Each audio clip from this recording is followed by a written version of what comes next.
അസ്സലാമു അലൈക്കും വറഹ്മത്തുള്ളാഹി വബറകാതുഹു. എല്ലാ കൂട്ടുകാർക്കും പുതിയൊരു വീഡിയോയിലേക്ക് സ്വാഗതം.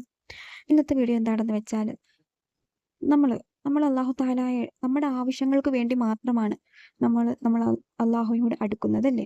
നിങ്ങളെല്ലാവരും ഒന്ന് ചിന്തിച്ചു നോക്കിക്കേ. നമ്മുടെ ആവശ്യങ്ങൾക്ക് വേണ്ടി മാത്രമല്ലേ നമ്മൾ അല്ലാഹുവിനോട് കൂടുതൽ ദുആ ചെയ്യുകയും കൂടുതൽ സ്വലാത്തുകൾ ചൊല്ലുകയും ഒക്കെ ചെയ്യാറുള്ളത് അല്ലേ? ആ ഒരു ചീത്ത സ്വഭാവം, ആ ഒരു സ്വഭാവം നമ്മൾ ആദ്യം മാറ്റിവെക്കുക.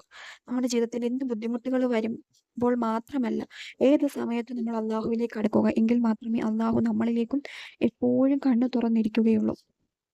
ചില ആൾക്കാരുണ്ട്, വലിയ പ്രശ്നങ്ങൾ പ്രയാസങ്ങൾ വരുമ്പോൾ അള്ളാഹുവിനോട് അങ്ങ് അങ്ങ് ദുആ ചെയ്തുകൊണ്ട് കരഞ്ഞുകൊണ്ട് ദുആ ചെയ്യും. എന്താ ചെയ്യുന്ന, എന്താണ് ദുആ ചെയ്യുന്നത്, എന്ത് സ്വലാത്തുകളാണ് ചെല്ലുന്നത്, എന്തൊക്കെയാണെന്ന് പോലും അറിയില്ല. കുറേ വലിച്ച് വാരി അങ്ങ് ചെയ്യും, ഒരടുക്കും ചിട്ടയില്ലാത്ത രീതിയിൽ. അങ്ങനെ ചെയ്തിട്ട് ഒരു കാര്യമില്ല. അള്ളാഹുവിന് തൃപ്തിപ്പെടുത്തുക. കാരണം അവനെ എപ്പോഴും അവൻ്റെ ഇഷ്ടത്തനുസരണം അവനെ കുറച്ച് സ്വലാത്ത് ചെല്ലിയുള്ളൂ എങ്കിൽ അത് മതി. അത് സാവധാനം അവനെ തൃപ്തിപ്പെടുത്താൻ വേണ്ടിയിട്ടായിരിക്കണം.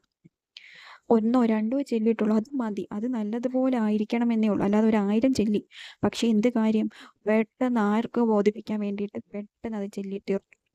അങ്ങനെ ഒരിക്കലും ഉണ്ടാകാൻ പാടില്ല.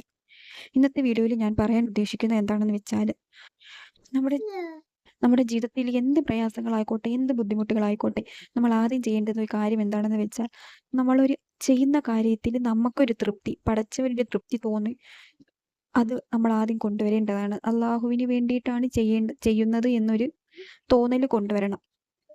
കാരണം എനിക്ക് വേണ്ടിയാണ് ഞാനിത് ചെയ്യുന്നത്.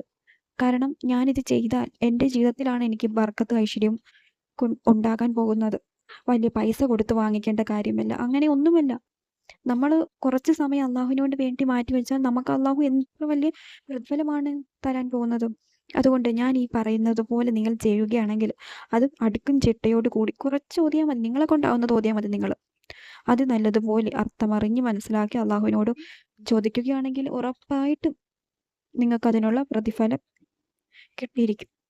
സൂറത്തുൽ യാസീന് 111 പ്രാവശ്യം ഇശാ മഗ്‌രിബിന്റെ ഇടയിൽ മഗ്‌രിബ് നമസ്കരിച്ചതിന് ശേഷം ആ നിസ്കാരപ്പായിൽ ഇരുന്നു കൊണ്ട് തന്നെ നിങ്ങൾക്ക് എത്ര ഓതാൻ പറ്റുമോ, 1 ആണെങ്കിൽ 1, 2 ആണെങ്കിൽ 2, 3 ആണെങ്കിൽ 3, അത് ഓതുക. ഓതിയതിനു ശേഷം 7 ദിവസത്തിനുള്ളിൽ വൃത്തിയാക്കിയാൽ മതി ഈ 111 യാസീനും. നിങ്ങളെ കൊണ്ട് ഓതാൻ പറ്റുന്നത് ഒരു മഗ്‌രിബ് നമസ്കാരത്തിന് ശേഷം, അല്ലെങ്കിൽ നിങ്ങൾക്ക് ഏത് നമസ്കാരത്തിന് ശേഷമാണോ സമയം കിട്ടുന്നത് അന്നേരം നിങ്ങൾ ഓതുക. സാവധാനം ഓതി തീർക്കും. അങ്ങനെ 7 ദിവസത്തിനുള്ളിൽ, 7 ദിവസത്തിൽ കൂടുതൽ വർദ്ധിപ്പിക്കാതിരിക്കുക. അങ്ങനെ ഓതി അള്ളാഹുവിനോട് ദുആ ചെയ്യുക. അടുക്കും ചിട്ടയോടുകൂടിയും. നമുക്ക് ആവശ്യം വരുമ്പോൾ മാത്രമല്ല നമ്മൾ അള്ളാഹുവിനോട് തേടേണ്ടത്, എപ്പോഴും തേടിക്കൊണ്ടിരിക്കുക. എങ്കിൽ മാത്രമേ അള്ളാഹു നമ്മളിലേക്ക് എപ്പോഴും കണ്ണ് തുറന്നുകൊണ്ടിരിക്കുക. അതുകൊണ്ട് ഇൻഷാ അല്ലാഹ് നമ്മുടെ എല്ലാവരുടെയും ജീവിതത്തിൽ അള്ളാഹു സുബ്ഹാനഹു വ തആല ഹൈറും ബർക്കത്തും നൽകുമാറാകട്ടെ. ആമീൻ യാ റബ്ബൽ ആലമീൻ.